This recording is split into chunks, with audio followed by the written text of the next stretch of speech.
I can tell you this, these were bad people. That was a bad group of, as I say, hombres. That was a bad group.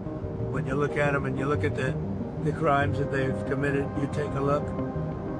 You don't get any tougher, you don't get worse than that. We're going to get approval, hopefully, to get them the hell out of our country along with others. Let them be brought to a foreign land and maintained by others for a very small fee as opposed to be maintained in our jails for massive amounts of money, including the private prison companies that charge us a fortune. Now let them be brought out of our country and let them live there for a while. Let's see how they like it.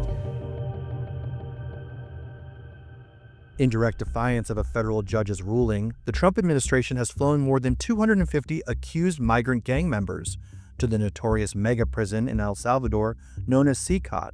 But what is CECOT and what makes it El Salvador's most infamous clink? Built in 2023, nearly 50 miles from El Salvador's capital, CECOT, or Terrorism Confinement Center, is the largest prison facility in Central America.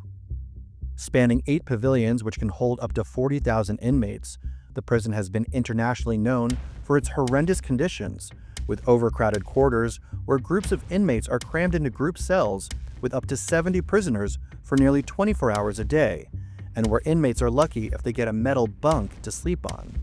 It's tense and uncomfortable, but here, officials say comfort isn't meant to exist. There's no mattresses, there's no sheets. You've got a toilet over here for them to go to the bathroom. You've got this basin here that they use to bathe themselves. And then you can see there's a barrel of water that they can drink from. The food provided is minimal, only beans and pasta, and rival gang members routinely fight to the death over food and water, while lights remain on 24 hours per day. Life in the prison means never seeing sunlight or members of the outside world. Prisoners have no access to books or letters from family.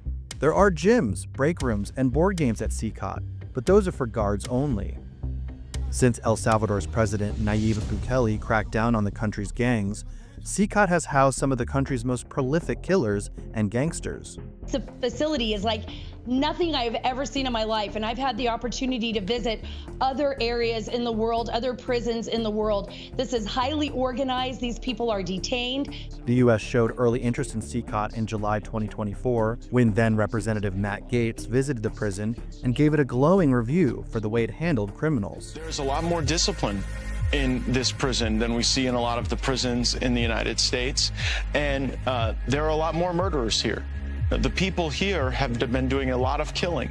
And in the United States, you get a mix in prison of people who've done a variety of things, but this is a concentrated effort to solve what was a terrible problem for the people of El Salvador. And so this is the solution. The solution is to separate the killers from the people who want to grow in their life and do more things for their neighbors and for their country. In February, Secretary of State Marco Rubio met with Bukele to broker a deal in which the El Salvadorian leader agreed to house convicted U.S. citizens or deported criminal illegal migrants of any nationality into CECOT. Bukele revealed the first set of flights to CECOT included 238 members of the Venezuelan prison gang Tren de Aragua, as well as at least 21 members of MS-13. The deportations came just hours after U.S. District Judge James Boasberg temporarily blocked the Trump administration from invoking the 18th century Alien Enemies Act to swiftly boost the gangbangers from the country without a formal hearing. Trump's border czar Tom Homan defended the president's actions as, quote, the right thing.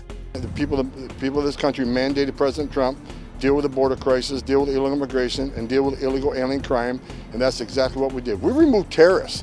That should be a celebration. We removed terrorists from this country, and I stand by what the president did. I support 100%.